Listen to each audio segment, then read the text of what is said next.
আমাৰ জিলাখনত অহা কাইলৈৰ পৰা আৰম্ভ হ'বলগীয়া কুষ্ঠ ৰোগ ধৰা পেলোৱা এটা কাৰ্যসূচী কেম্পেইন হিচাপে আমি লৈছোঁ, তাক লৈছোঁ লেপ্ৰচি কেছ ডিটেকশ্যন কেম্পেইন। এই কাৰ্যসূচীটো আচলতে ভাৰতবৰ্ষত 5 নৱেম্বৰৰ পৰা আৰম্ভ হৈছিল। পৰ্যায়ক্ৰমে বিভিন্ন প্ৰদেশত এই কাৰ্যসূচী চলি আছে, বিভিন্ন জিলাত এই কাৰ্যসূচী চলি আছে। আমাৰ জিলাত এই কাৰ্যসূচী অহা 12 তাৰিখৰ পৰা আমি এই কাৰ্যসূচী আৰম্ভ কৰিম আৰু 26 তাৰিখলৈকে 14 দিনীয়া প্ৰগ্ৰেমটোত আমি এইটো শেষ কৰিম। এই প্ৰগ্ৰেমটোৰ উদ্দেশ্য হৈছে আমাৰ জিলাখনতো ভাৰতবৰ্ষৰ বিভিন্ন স্থানৰ দৰে কুষ্ঠ ৰোগীক ধৰা পেলোৱা। এইটো এই কাৰণেই দৰকাৰ হৈছে যে আমি সকলোৱে যদিও ভাবিছোঁ যে আমাৰ ইয়াত কুষ্ঠ ৰোগী নাই, কিন্তু আমি যোৱা বছৰো এনেকুৱা এটা প্ৰগ্ৰেম কৰিছিলোঁ, তাতো আমি দেখিলোঁ যে আমাৰ নাই বুলি ভবা সত্ত্বেও যোৱাবাৰ আমি প্ৰগ্ৰেম কৰাৰ পাছত, যোৱা বছৰ আমি নৱেম্বৰ মাহত প্ৰগ্ৰেমটো লৈছিলোঁ আৰু তাৰ প্ৰগ্ৰেম কৰাৰ পাছত আমি দেখা পালোঁ যে এই বছৰত আমি তাত যোৱা বছৰ যি 21টা ধৰা পৰিছিলে তাতকৈও আমি বেছি আৰু এতিয়ালৈকে 35জন ৰোগীক এই বছৰত কুষ্ঠ ৰোগী ধৰা পেলাব পাৰিছোঁ। এতিয়া যোৱা বছৰ কেম্পেইনটো লোৱাৰ কাৰণে মানুহৰ মাজত এটা সজাগতাৰ সৃষ্টি হ'ল, সেইকাৰণে কিছু নিজে আগবাঢ়ি আহিল আৰু কিছুৱে সন্দেহজনক ভাবি আমাৰ চিকিৎসকৰ ওচৰলৈ কাষ চাপিলে বা আমাৰ স্বাস্থ্যকৰ্মীও তেখেতসকলৰ ওচৰলৈ গৈ এই ৰোগটো ধৰা পেলোৱাত সক্ষম হ'ল। সেইকাৰণে চৰকাৰে এটা ব্যৱস্থা লৈছে যাতে আমি গাঁৱত থকা প্ৰতিজন মানুহৰে আমি যদি এই ৰোগটো আছে তাক আমি চিনাক্তকৰণ কৰা। এই চিনাক্তকৰণ কৰিবৰ কাৰণে কিছুমান লক্ষণ আছে, সেই লক্ষণবিলাক আছে নেকি তাক জানিবৰ কাৰণে এই দীঘলীয়া এটা কেম্পেইন প্ৰগ্ৰেম আমি লৈছোঁ, যিটোত আমাৰ 2 বছৰ ওপৰৰ সকলো পুৰুষ মহিলা ল'ৰা ছোৱালী সামৰি এই কেম্পেইনটো কৰা হ'ব। আৰু এই কাৰণে আমাৰ জিলাখনত আমি সামৰি লৈছিলোঁ 11,79,726টা পপুলেশ্যনক আমি সামৰি পেলাই এই কাৰ্যসূচী হাতত লৈছোঁ। এই কাৰ্যসূচীত আমি তেওঁলোকৰ ঘৰে ঘৰে যাম, ঘৰে ঘৰে গৈ যিমানখিনি ঘৰ আছে তাত আমাৰ হিচাপ মতে 2,67,523 ঘৰ মানুহ আছে। সেই 23 ঘৰ মানুহলৈ একোজন আশাকৰ্মী আৰু এগৰাকী মেইল কৰ্মী যাব। এই 2জন কৰ্মীয়ে তেওঁলোকৰ ঘৰলৈ গৈ তেওঁলোকৰ শৰীৰত কুষ্ঠ ৰোগৰ কিবা লক্ষণ আছে নেকি বিচাৰিব বা ধৰা পেলোৱাৰ চেষ্টা কৰিব। কাৰণ মানুহে বহুত নিজে যেতিয়া ধৰা পৰে বহুত দেৰি হৈ যায়, নিজে যেতিয়া সন্দেহ হয় তেতিয়া বহুত দেৰি হৈ যায়। গতিকে যিমান সোনকালে আমি এই ৰোগটো ধৰা পেলাব পাৰোঁ সিমান সোনকালেই আমাৰ এই ৰোগটোৰ পৰা আমি চিকিৎসা আগবঢ়াব পাৰিম আৰু তাৰ ফলত আমি সকলোকে আগতীয়াকৈ চিকিৎসা দিব পাৰিম। এই আমাৰ বিশেষকৈ যোৱা বছৰ ধৰা পৰিছিলে সৰু পথাৰ আৰু বোকাখাট অঞ্চলত। সৰু পথাৰত আমাৰ প্ৰায় 10-15জন ওলাইছিলে, ঠিক সেইদৰে বোকাখাটৰ অঞ্চলটো আমাৰ 10-12জন ৰোগী ধৰা পেলাইছিলে। গতিকে এই দুইটা মিলাই বাকী অন্যান্য অঞ্চলতো আমাৰ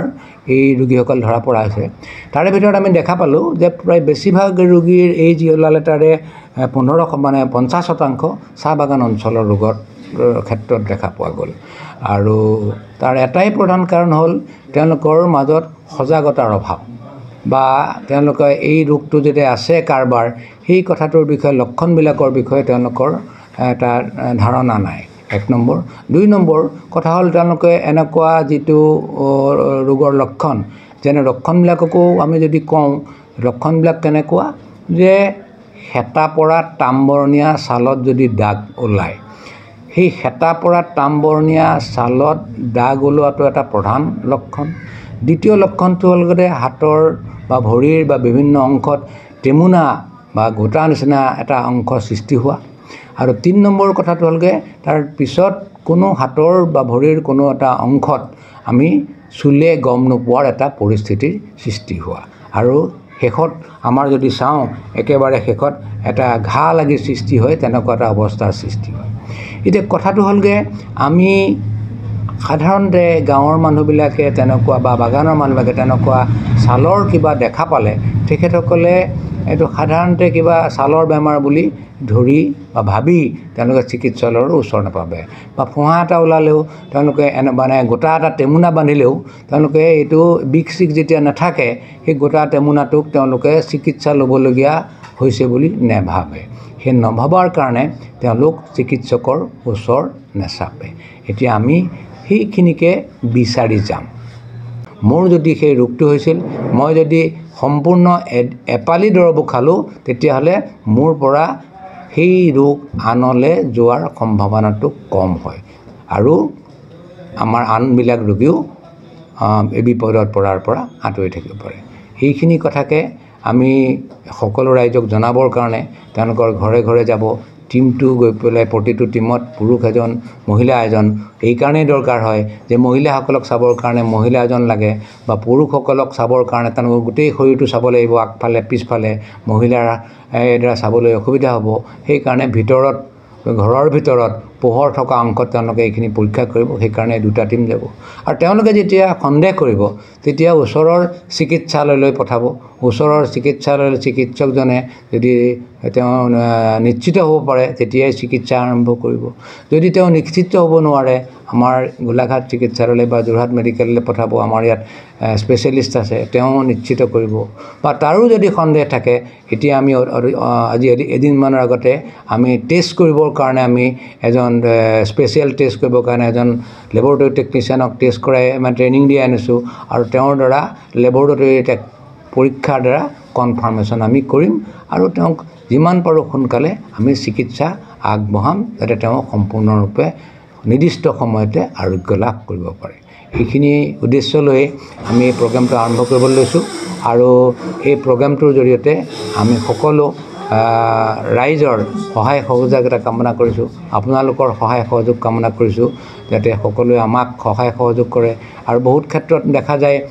আমাক পৰীক্ষা কৰিবলৈ নিদিয়ে যে মোৰ এইবিলাক বেমাৰ নাই এনেকুৱা বেমাৰ মই চাবলৈ খুজিলেও কাৰণ অকণমান তেওঁ শৰীৰটো উদঙাই চাব লাগিব তেনেকুৱা কৰিবলৈ দিবলৈ টান পায় গতিকে আপোনালোকৰ দ্বাৰা আমি ৰাইজে যদি জনায় যে এইটো এটা ৰোগ যিমান সোনকালে ধৰা পেলাব পাৰে সিমান সোনকালে ভাল আপোনালোকে পৰীক্ষা কৰিবলৈ স্বাস্থ্যকৰ্মী যেতিয়া যাব আপোনালোকে সহায় সহযোগ আগবঢ়াব এই কথাটো মই আপোনালোকৰ পৰা বিশেষভাৱে অকণমান ৰাইজক জনাবৰ কাৰণেও অনুৰোধ জনাওঁ ৰিপৰ্টাৰ লাইভ